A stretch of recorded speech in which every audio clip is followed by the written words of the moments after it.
আজ আমার স্ত্রীর সন্তান হবে, কিন্তু এই সন্তানের আমার না।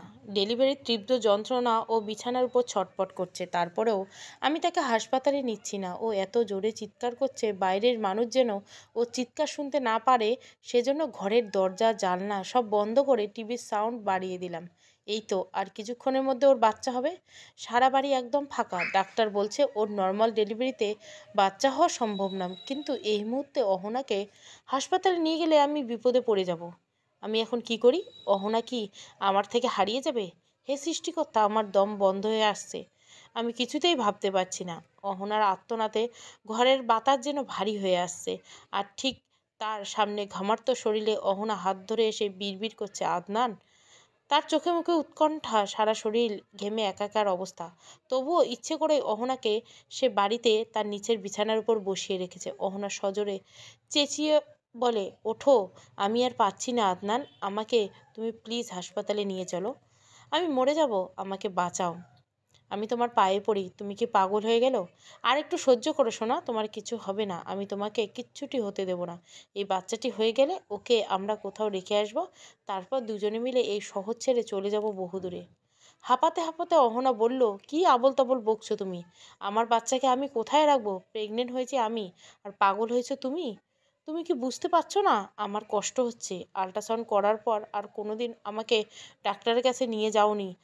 এবার তো অন্তত চলো, আমি সহ্য করতে পারছি না।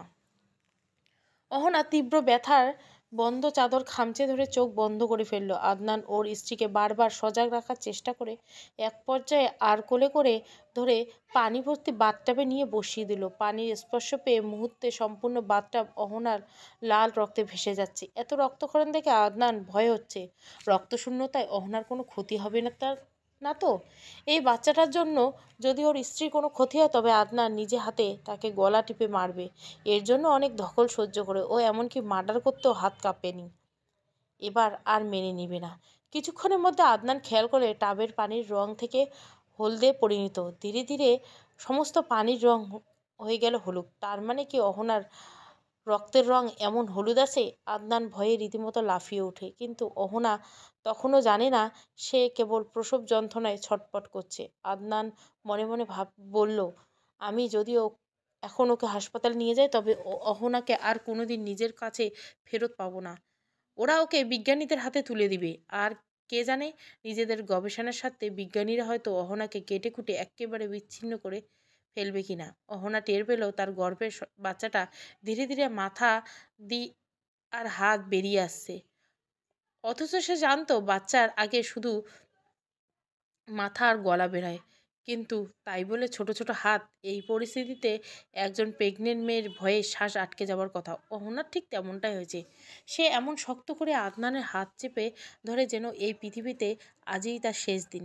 একটা মেয়ে শুধুমাত্র সন্তান হবার সময় যে ব্যথা অনুভব করে, তা মানব শরীরের একসাথে 20টি হাড় ভাঙ্গার ব্যথার সমান। এই প্রসব ব্যথার সঙ্গে দুনিয়ার আর কোনো ব্যথার তুলনা করা যায় না। আর বর্তমান মানুষের সহ্য শক্তি কম থাকার কারণে মেয়েরা এই ব্যথা সহ্য করতে পারে না বলে নর্মাল ডেলিভারি না করে অস্ত্রোপচার বা সিজার করতে চায়। সেখানে একটা হাড় ভাঙা যন্ত্রণা মানুষ কুঁকড়ে যায়, সেখানে এই 20 গুণ ব্যথা মেয়েরা কিভাবে সহ্য করে? অথচ অহনা যেন এই মুহূর্তে প্রায় 40 গুণ ব্যথা পাচ্ছে। আদনান ওর হাতটা চেপে ধরবে, তখনই জানলার কারো টোকা দেবার শব্দ হয়। দুম দুম করে সজোরে কেউ আঘাত করছে। ধীরে ধীরে সেই আঘাতের শব্দ আরও গাঢ় হলো। আদনান কিংকর্তব্যবিমূঢ় হয়ে একবার নিজের দিকে, স্ত্রীর দিকে তাকালো, আর একবার জানলার দিকে। কে ওখানে? আর কেনই বা এই অসময়ে জানলার পাশে দাঁড়িয়ে এমন করছে? আদনান চোখ মুখ প্রায় বন্ধ করে অহনার পাশে বসলো। কিছুক্ষণ পর অহনার চিৎকারের মাত্রাটা সীমা ছাড়িয়ে যায়। ওর কোমর নিচ বরাবর দিকে পানির ভিতর থেকে একটা বাচ্চা বেরিয়ে এলো। আদনান বাচ্চাটাকে 2 হাত দিয়ে তুলে নিয়ে ধরতে হতভম্ব হয়ে যায়। সাধারণ সাইজের বাচ্চাদের চেয়েও বড়। চোখ দুটো যেন মার্বেল দিয়ে কেউ যত্ন করে বসিয়েছে। কোনো মানুষের চোখ কি এমন হয়? আদনান ভালো করে উল্টে পাল্টে দেখে। অহনার ছেলে সন্তান হয়েছে, কিন্তু এই বাচ্চাটার গায়ের রং অদ্ভুত রকমের হলুদ, ঠিক যেন দেওয়ালের পেইন্ট করার মতো। আদনানের হাত থরথর করে কাঁপছে। এটা কি সত্যি মানুষের বাচ্চা? মানুষের বাচ্চা তো এমন হতে দেখিনি। দেখে মনে হচ্ছে কোনো মূর্তি স্থির হয়ে ওর দিকে চেয়ে আছে। আদনান নিচের দিকে তাকালো। অহনার ক্লান্ত শরীর নিয়ে পানি ভর্তি টাবের মধ্যে হাঁপাচ্ছে। ওকে এই মুহূর্তে বাচ্চাটাকে দেখালে মানসিকভাবে আঘাত পাবে। ওদিকে জানলার শব্দ ধীরে ধীরে কমে আসছে। আদনান বাচ্চাকে দুই হাতে জাপটে ধরে অহনার চোখের আড়াল করতে গিয়ে হঠাৎ আঁতকে ওঠে। তার মাথার ঠিক ব্রহ্মাচান্দি বলে যে জায়গায় থাকে সেটা নরম হবার বদলে রক্তের জেলির মতো দলা হয়ে আছে। ভয়ে সারা শরীর যেন কাটা দিয়ে উঠল। ডাক্তার ফরেস্ট ভানু ঠিক যা যা বলেছিল সব মিলে গেছে। অহনা তখন প্রায় 2 মাসে অন্তঃসত্ত্বা, কিন্তু আদনান ওর প্রেগনেন্ট শুরুর সময় অফিসের কাজে মুম্বাই ছিল, অথচ এই সময়ের মধ্যে অহনা প্রেগনেন্ট। বাসায় ফিরলে অহনা ওকে জানায় প্রেগনেন্ট।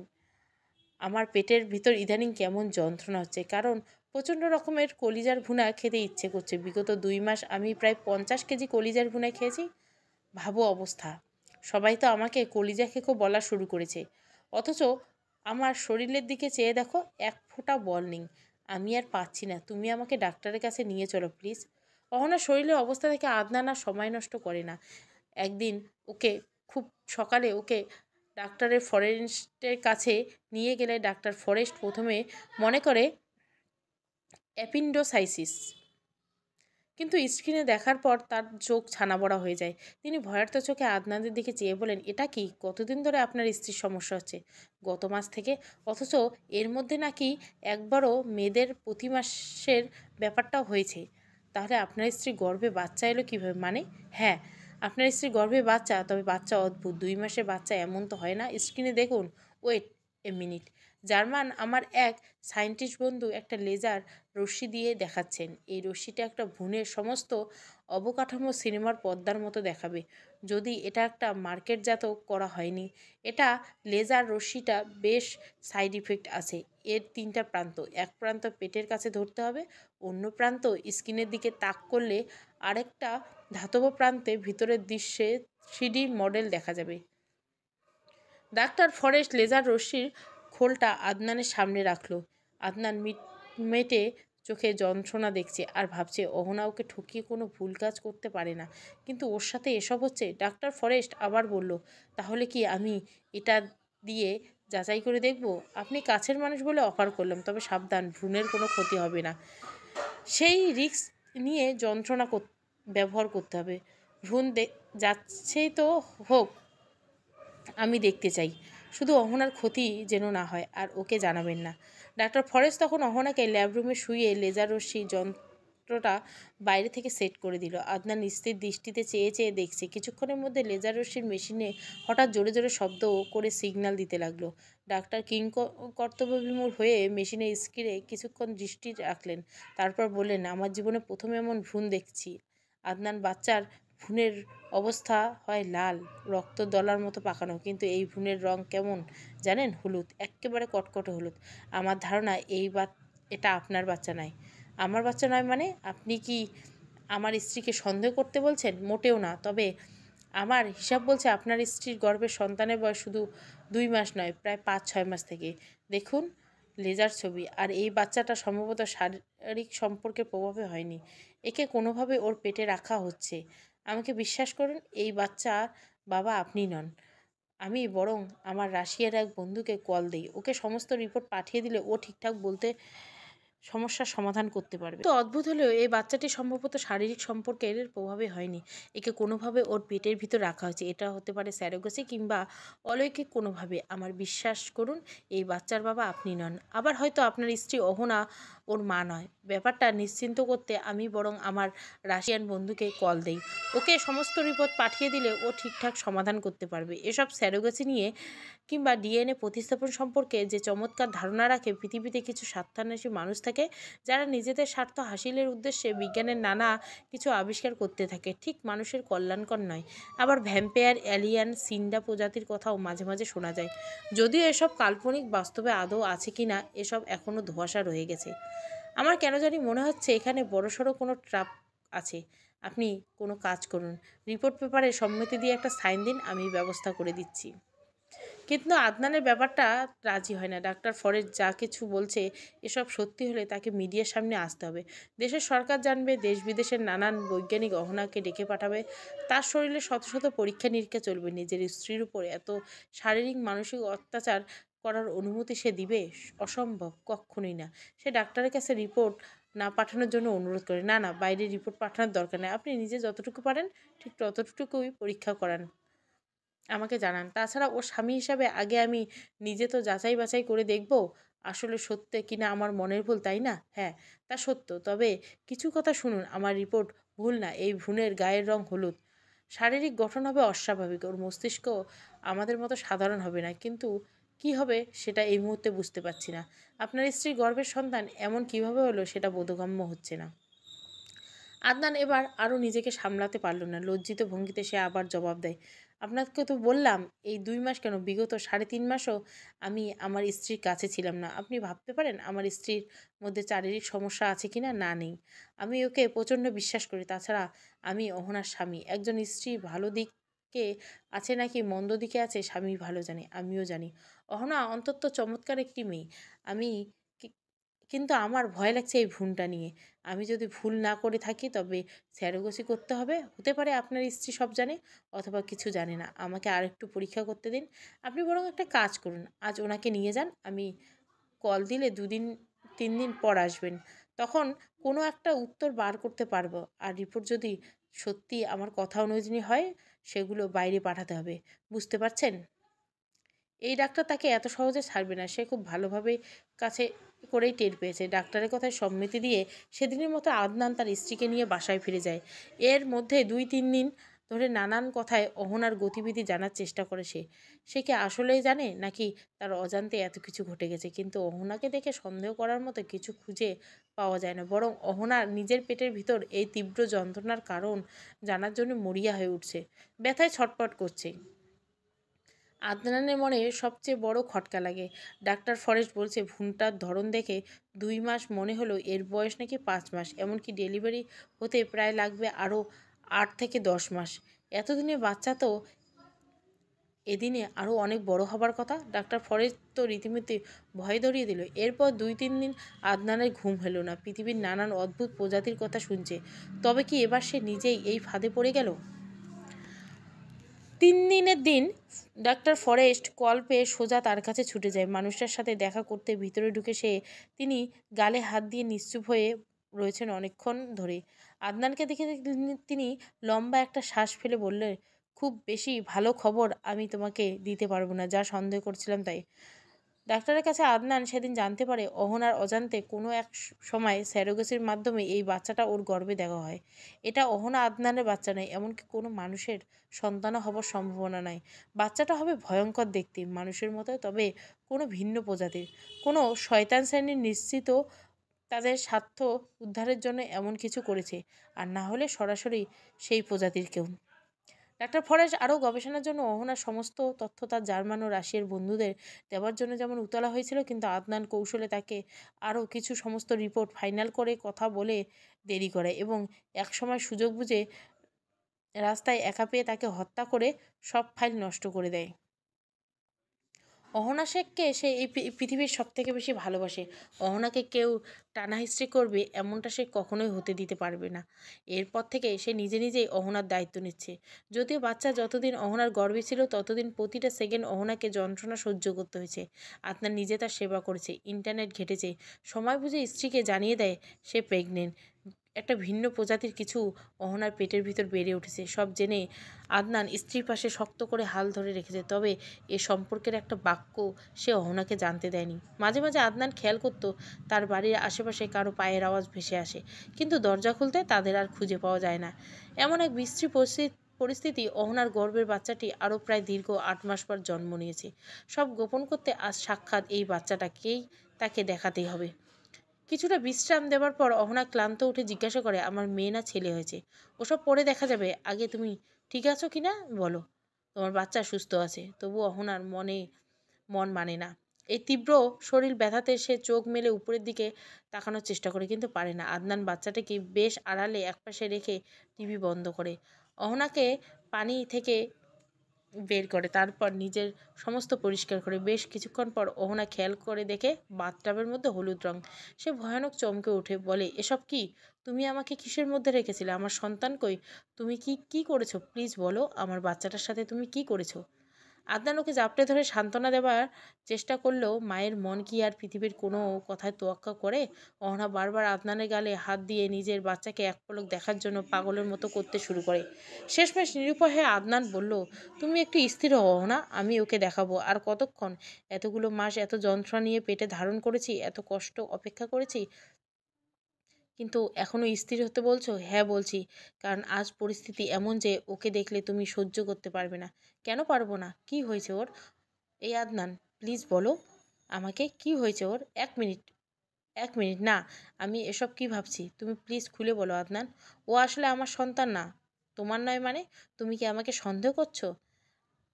আমার মানে আমাদের। এই বাচ্চা আমাদের সন্তান নয়। আমি তোমার থেকে এতদিন লুকিয়েছি কারণ আমি চাইনি এসব জেনে প্রেগনেন্ট অবস্থায় তুমি অতিরিক্ত মানসিক স্ট্রেস নিয়ে ফেলো। অহনা, আমি যখন ব্যবসার কাজে বাইরে ছিলাম, এই সময় তুমি কোথাও না কোথাও চিকিৎসা নিতে গিয়েছিলে, মনে আছে? কোনো কারণে সেখান থেকে ফিরে নিজের মধ্যে বিশেষ কিছু পরিবর্তন লক্ষ্য করেছো? একটু মনে করার চেষ্টা করো।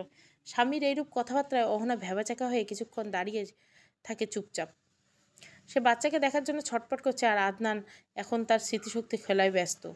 তবুও কিছুটা ভেবে সে জবাব দেয়, বহু আগে এক গ্রিন ল্যাব মেডিকেলে গেছিলাম। তোমার ওই চেনা ডাক্তার ফরেস্ট না কে জানি, ওনারই তো এক বন্ধুর মেডিকেল ল্যাব ছিল সম্ভবত। তুমি তো জানোই, তুমি আমার পাশে না থাকলে আমি কেবল কেমন হয়ে যাই, আর সে কারণে তুমি না থাকার কারণে হাইপার টেনশনে সব কেমন যেন আউলিয়ে যেত আমার। তাই বাধ্য হয়ে ডাক্তারের কাছে যেতে হয়েছিল আমার। আমাকে অবশ্য ডাক্তার প্রণব কুমার কিছু টেস্ট দিয়েছিল, করলাম। বললাম যে তুমি না থাকায় দুশ্চিন্তার কারণে এমন হয়েছে, অথচ তারা আমাকে একদিন ভর্তি হয়ে থাকতে বলল। আমি তোমাকে জানাইনি, যদি তুমি ভয় পেয়ে ছুটে আসো। দেখো, আমার উপর রাগ করো না। আমি তোমাকে বলিনি বলে কি তুমি আমার সন্তানকে দূরে সরিয়ে রেখেছো? এই আদনান, আমাকে একটু অনুগ্রহ করো। আমার শরীরটা সত্যি আর ভালো লাগছে না, আর পাচ্ছি না আমি। তুমি আমার উপর করুণা করে হলে আমার বাচ্চাটাকে একবার দেখাবে প্লিজ। আমি এতগুলো মাস ওকে পেটে ধরেছি, বুকের মধ্যে ছিঁড়ে যাচ্ছে আমার। দেখাও না একটু। ওর কান্নার আওয়াজ তো আমি পাচ্ছি না। অহনাকে আলাদা বিছানায় শুইয়ে দিয়ে আদনান সমস্ত ঘর পরিষ্কার করলো। জানলার পাশে এই মুহূর্তে আর কাউকে দেখা গেল না। জানলাটা খুলে একবার যাচাই করার দরকার, কিন্তু সাহস কুলালো না। ও পাশে কারা ছিল? আর ডাক্তার প্রণবের গ্রিন ল্যাবে মেডিকেলে কি আছে জানা দরকার, ভীষণ করে জানা দরকার। অহনা কাছে নিয়ে আসার জন্য বাচ্চাকে নিতে গিয়ে সে যেন সম্পূর্ণ হতবাক। ইতিমধ্যে সদ্য জন্মানো শিশুটি সমস্ত শরীর পরিষ্কার হয়ে গেল। গায়ের হলদে রঙটা কমে আসছে, যদিও পুরোপুরি নয়, কিন্তু চোখ আর মাথার মধ্যিখানে হলুদ রঙের দলা এখনও সেভাবেই রয়ে গেল। আদনান শরীরে কেমন যেন গুলিয়ে গেল। এই সন্তান দেখার পর অহনার অবস্থা কেমন হবে কে জানে। অহনা বিছানায় গা এলিয়ে দিয়ে পড়ে আছে। আদনান ইতস্তত করতে করতে বাচ্চাকে সামনে নিয়ে এলো। অহনা কোলে নেবার জন্য হাত বাড়িয়ে দেয়, কিন্তু সে দিল না। কিছুটা দূরে সরে গিয়ে মাথা ঝাঁকিয়ে বলে, দূর থেকে দেখবে, কোলে নিতে পারবে না। এরপর সে অহনাকে বাচ্চাটা নিচু করে দেখালো।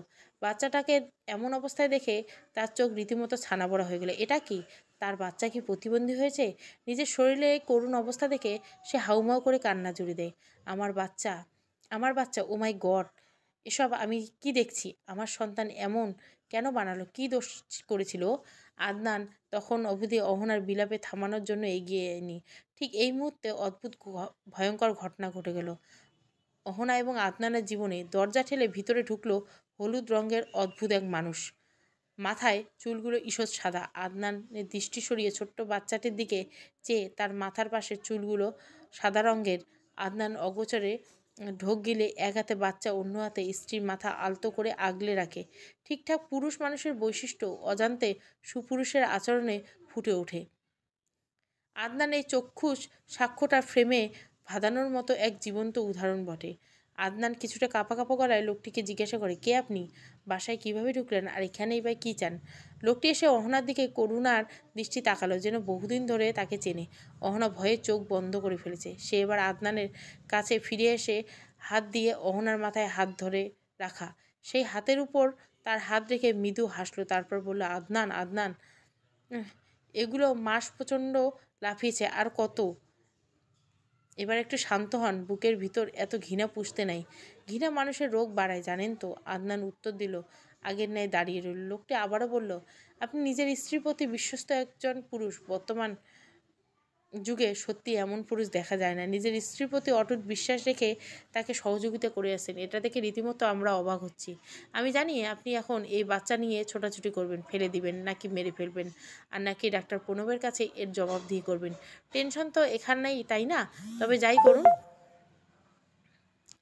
কোনো কিছুতেই বিশেষ কিছু লাভ নেই। আকাশে পাতালে যেখানেই যান, আমাকেই যে প্রশাসন থেকে শুরু করে সায়েন্টিস্ট রিপোর্ট প্রত্যেককে বিরক্ত করবে। আর কি দরকার বলুন? এবার সত্যি কথা শুনুন। আপনি ঠিক জেনেছেন বাচ্চাটি আপনার না, আপনাদের কারো না। ও আসলে আমাদের প্রজাতির সন্তান। আমরা এই মানুষের মতো সিন্ডা প্রজাতির। আমাদের আলাদা একটা দল আছে, সমাজ আছে। প্রশ্ন করতে পারেন, তবে কেন দেখতে পান না? আমাদের কি তবে পৃথিবী থাকি না? অবশ্যই থাকি। এই যে বললাম আমরা আলাদা প্রজাতির, আমাদের গায়ের রং হলুদ। অবশ্য প্রকৃতির নিয়ম অনুযায়ী আমাদের শরীরে অভিযোজন ক্ষমতা আছেন, দেখবেন। এই বলে লোকটি হাসতে হাসতে মাথা দুলালেন। এরপর মুহূর্তে তার গায়ের রং পরিবর্তন হলো। এটা কি আসলে মানুষ নাকি ভূত? আদনানের মাথাটা যেন ঘুরে গেল। লোকটি জানায়, আমরা কিন্তু আপনাদের সঙ্গে মিশে থাকতে পছন্দ করি, তবে এইসব জিনগত আচরণের জন্য লোকচক্ষুর আড়ালে থাকে। এই বাচ্চাটা আমাদের জন্য অনেক স্পেশাল। ও আমাদের গোত্র প্রধানের সন্তান। আমাদের রাজবংশের যেসব সন্তান জন্ম নেয়, তাদের ছোটবেলায় ভ্রূণ মানুষের গর্ভে রাখা হয়, কারণ মানুষের গর্ভ একটি সম্মানিত স্থান। এই শিশুটিও তেমন। তাহলে এরা অন্য অন্য বাচ্চাদের মানুষের পেটে দিয়ে দেয়। যদি তাই হবে থাকবে, তাহলে এতদিন ঘটনাটি প্রকাশ হয়নি কেন? আদনান লোকটিকে বলতে যাবে, তার আগে লোকটির মতো আরও কয়েকজন দরজা ঠেলে ভিতরে প্রবেশ করল। এদের কারো মাথায় চুল নেই, আর আবার সবার মাথার উপরে হলুদ রক্তপিণ্ডটা থকথক করছে। তাদের প্রত্যেকের হাতে অদ্ভুত রকমের জিনিসপত্র। সবাই প্রজাদের মতো মাথা নিচু করে দাঁড়িয়ে আছে। সে খেয়াল করে দেখে একটা বিশেষ পাত্রে জেলির মতো কিছু বস্তু রাখা। অহনার মধ্যে কোনো প্রতিক্রিয়া নেই। সব কিছু এমনভাবে ঘটে যাচ্ছে যেন স্বপ্ন দেখছে। নিজের সন্তানের দিকে তাকাতেও ভুলে গেছে। প্রবল ঝড়ে পরে বিদ্ধ হয়ে এমন স্থির জায়গায় অহনার অবস্থা তেমন। আদনান যেন ওদের বিশেষ কিছু টের পেল না। সে বেশ রুড় স্বরে বলল, আপনারা কি বাচ্চাটাকে নিয়ে যেতে এসেছেন? বাহ, চমৎকার বুদ্ধি তো। আমাদের সিড্ডা গোত্রের প্রধানের ছেলেও, ওর জন্য আয়োজন হবে বিশেষ। এরপর বাকি লোকগুলো সঙ্গে করে আসা পাত্রগুলো বের করতে বলে। তার মধ্যে থেকে একটা নিয়ে আর কোনো দিকে না তাকিয়ে সোজা আদনানের কাছ থেকে বাচ্চাটা কেড়ে নেয়। পাত্রের মধ্যে জেলির মতো বস্তু থেকে কিছু একটা নিয়ে সদ্য জন্মানো বাচ্চাটির মাথা থেকে সারা শরীর রেস্ট করে জোরেই মাঝখানে শুরু করলো। ঠিক এতক্ষণ পর বাচ্চাটি কান্নার বদলে গঙ্গাতে থাকে। অহনা মন মানে না। মায়ের সুলভ আচরণে সে চিৎকার দিয়ে ওঠে, আরে আরে কি করছেন? আমার বাচ্চাটার কষ্ট হচ্ছে, ছাড়ুন বলছি। ও কান্না করবে, ছাড়ুন ছাড়ুন। আদনান প্লিজ, ওদেরকে ছেড়ে দিতে বলো। নিজের ছেলে তাদের থেকে ছড়ানোর জন্য অহনা এই লোকটার উপর হুমড়ি খেয়ে পড়ার উপক্রম। ওর এই অবস্থা দেখে লোকটি বাচ্চাটিকে জোরে একটা ঝাঁকি দিয়ে হাসলো। এরপর বেশ টানা টানা সুরে বলল, অহনা কেন এমন পাগলামি করছেন? এ বাচ্চা আপনার নয়, আপনারা ওর বাবা মা নন। ওর বাবার নাম না থাক আপনাকে বলা যাবে না। সে এই দেশের বিখ্যাত ব্যক্তিদের একজন। আমাদের অন্দরমহলের খবর আপনাদের জানিয়ে লাভ নেই। আর কি জানি বলেছিলেন? বাচ্চার ব্যথা পায় না? আমাদের কোনো অনুভূতি নেই, আমাদের ব্যথা লাগে না, আমরা কাঁদিও না। বিশ্বাস হচ্ছে না? এক্ষুনি দেখাচ্ছি। লোকটা পাত্রের সাথে জোরে জোরে আরেকজনকে ছুঁড়ে ফেলে দিল। তারপর এক হাত দিয়ে টেবিলের উপর রাখা ফুলদানিটা স্টক করে টান দিয়ে ভেঙে দেয়। এরপর ওই স্টক দিয়ে নিজের গাতে আঘাত করতে থাকে। পায়ে পিঠে সবখানে হো হো করে হাসছে, যেন সে এটা উপভোগ করছে। স্বামী স্ত্রী দুজনেই খুবই আতঙ্কিত। এসব কি সত্যি, নাকি ভুল করে দেখা যাচ্ছে এক দুঃস্বপ্ন? লোকগুলোর মধ্যে রবিন নামে আরও একজন আদনানের খুব কাছে এসে এক হাত দিয়ে ওর দুই হাতের মধ্যে নিয়ে রীতিমতো জাপটে ধরে। তারপর বেশ বারবার হাতে চুমু খেয়ে খেয়ে বলে, আমাদের রাজপুত্রকে আপনারা এতদিন লালন পালন করেছেন, আপনার স্ত্রী পেটের তীব্র যন্ত্রণা সহ্য করেছে, আমরা আপনাদের প্রতি কৃতজ্ঞ। বলুন কি চান? আমাদের গোত্রপ্রধান আপনাকে বিশেষভাবে পুরস্কৃত করতে চায়, আর মিসেস অহনা সিন্ডা রানীও থেকে যা চাইবেন তাই পাবেন।